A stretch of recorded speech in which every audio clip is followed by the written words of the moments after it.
Olá, eu sou a Alana Ramalho e o nosso devocional de hoje é Palavras são sementes. Eu vou começar esse devocional contando uma experiência que eu tive alguns anos atrás acerca do poder das palavras. Uma vez, enquanto eu trabalhava numa livraria, na nossa livraria, que os meus pais tiveram, chegou um jovem senhor. Ele estava se movimentando muito, estava inquieto, sabe? Aquele cliente que andava para um lado para o outro. E cumprimentou os clientes. Ele olhou para mim e pediu efusivamente: Irmã, me dê uma palavra do Senhor. Eu fui pega de surpresa, abri um sorriso de canto e continuei o atendimento com os outros clientes. Ele insistiu: Irmã, me dê uma palavra. Logo em seguida, eu fui ao depósito da livraria, que estava cheio de Bíblias, e peguei uma daquelas Bíblias. Orei baixinho e falei com o Senhor. Abri no livro de Tiago, capítulo 3, sem ler direito o que estava escrito. Voltei logo para o atendimento na frente da loja. Eu falei para o irmão antes dele ir embora: Irmão, leia a palavra do Senhor no livro de Tiago, capítulo 3. Ele acenou e foi embora. Assim que ele passou pela porta da loja, eu fui ver o que eu tinha mandado o homem ler. Meu Deus! Abram a Bíblia em Tiago 3, vocês vão entender. Assim que eu abri, eu falei assim: meu Deus, será que ele vai gostar disso que eu mandei ele ler? Eu fiquei preocupada. Mas tem outros versículos lá na frente. Nesse capítulo todo de Tiago, eu pensei. E mais tarde eu acabei esquecendo o que se havia passado. Abrindo lá a Bíblia no capítulo 3 de Tiago, ele vai falar sobre a boca, sobre a língua, que a língua é carregada de veneno, que a gente tem que dominar a nossa língua, que quem não sabe dominar a boca não consegue. Olha, gente, é uma exortação tremenda e maravilhosa do Senhor ali por intermédio do apóstolo Tiago. Está lá na palavra do Senhor. E aí eu tinha até esquecido que eu mandei o homem ler aquilo. Eu falei: ele vai ler outras coisas, mais pra frente vão ter outros capítulos, outras palavras que vão falar sobre a sabedoria do alto. Tremendo. Eu gosto muito da epístola de Tiago, né? E passou um tempo, eu esqueci.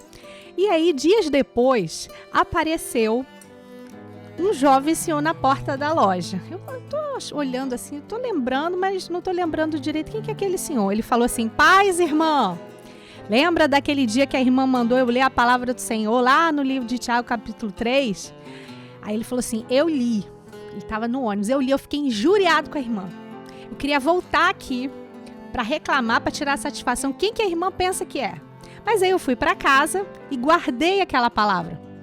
E aí ele me contou que recebeu uma ligação, um delegado, alguma autoridade. Ele estava com vontade de abrir a boca e falar bobagem, falar coisas que talvez complicassem o lado dele, eu não sei, da situação que ele estava vivendo. Mas ele falou que ele se lembrou daquela palavra que ele tinha recebido e ele, fechou a boca e ele não falou nada. E ele volta para a loja, assim, na porta da loja e aponta para a lateral e fala assim: essa aqui é minha esposa, minha família, e eu vim te apresentar a mulher que Deus usou para me dar um grande livramento naquele dia. Glória a Deus! Que testemunho tremendo. Então, quando Deus mandar você avisar, dar o recado, você dá para que haja livramento também. Nem sempre a palavra da parte de Deus é uma palavra que vai passar a mão na cabeça. Às vezes é uma exortação também. Mas as palavras são sementes. Palavras são sementes. Eu nunca me esqueci de algo que eu li ainda quando era menorzinha. Palavras são sementes que, uma vez lançadas, elas podem florescer no coração de alguém. E aí, que semente que a gente está lançando? Alguns dizem que as palavras são como flechas. Se elas forem boas, ótimo.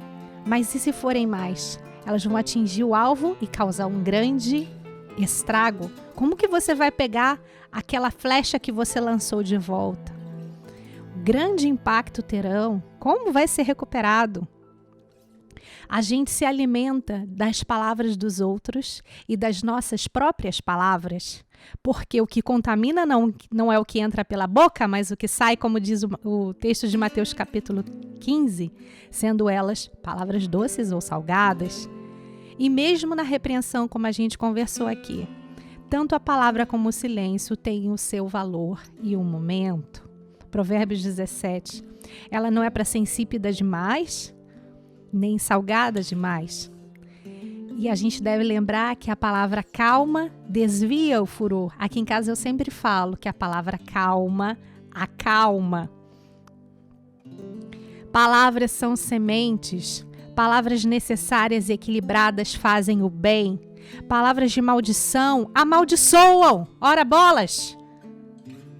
Palavras de bênção abençoam. Palavras de maldição amaldiçoam. O que temos falado, o que temos usado dos nossos lábios, como pode sair da mesma fonte água doce, água salgada, irmãos? E ainda aquelas palavras que são lançadas, que caem nos corações e são nutridas, palavras ruins, negativas, que geram raiz de amargura, causando tantas doenças que não têm diagnóstico, muitas doenças psicossomáticas, de origem emocional, de origem espiritual. Arranque a semente da palavra não proveitosa antes que ela gere uma raiz, essa raiz de amargura. Como lemos lá na oração do Pai Nosso, perdoa os nossos pecados como temos perdoado os nossos devedores. Precisamos liberar o perdão e não deixar que essas palavras possam encontrar no nosso coração lugar de amargura, porque estamos retendo o perdão de Deus quando retemos essa amargura no coração. Devemos neutralizar essas palavras lançadas, tanto dos outros quanto de nós mesmos. Plante árvores que gerem bons frutos. A semente é tremenda, ela tem toda a árvore está contida nela, só precisa de tempo, de cuidado. Que frutos você tem cultivado na sua vida? Eu quero orar aqui com vocês nesse dia. Senhor, como escrito em Colossenses 4:6, que a nossa palavra seja sempre agradável, temperada com sal, para que saibamos como convém responder a cada um. Nós queremos neutralizar, tornar sem efeito toda palavra que nós liberamos, palavras contrárias, palavras de maldição, nós renunciamos, tornamos sem efeito. E aí você vai orar em relação aos seus parentes, às pessoas. Desligue o poder dessas palavras. Desligue o poder dessas palavras que você recebeu, que foram ouvidas. Coloque nessas palavras outras palavras. A palavra de Deus diz, Senhor, que o Senhor transforma a maldição em bênção. Onde houve palavra de maldição, nós queremos declarar palavras de bênção. Essa filha vai ser próspera. Esse casamento vai ser restaurado. Nós queremos usar as nossas bocas como boca de Deus. Que seja para exortação, que seja para conserto, mas também que seja, Senhor, Jesus, para que nós liberemos as bênçãos de Deus, mas tudo isso que seja para a glória de Deus, em nome de Jesus. Que o Senhor abençoe a sua vida, no shalom do Senhor, na paz, na superabundante graça e alegria, em nome de Jesus. Amém.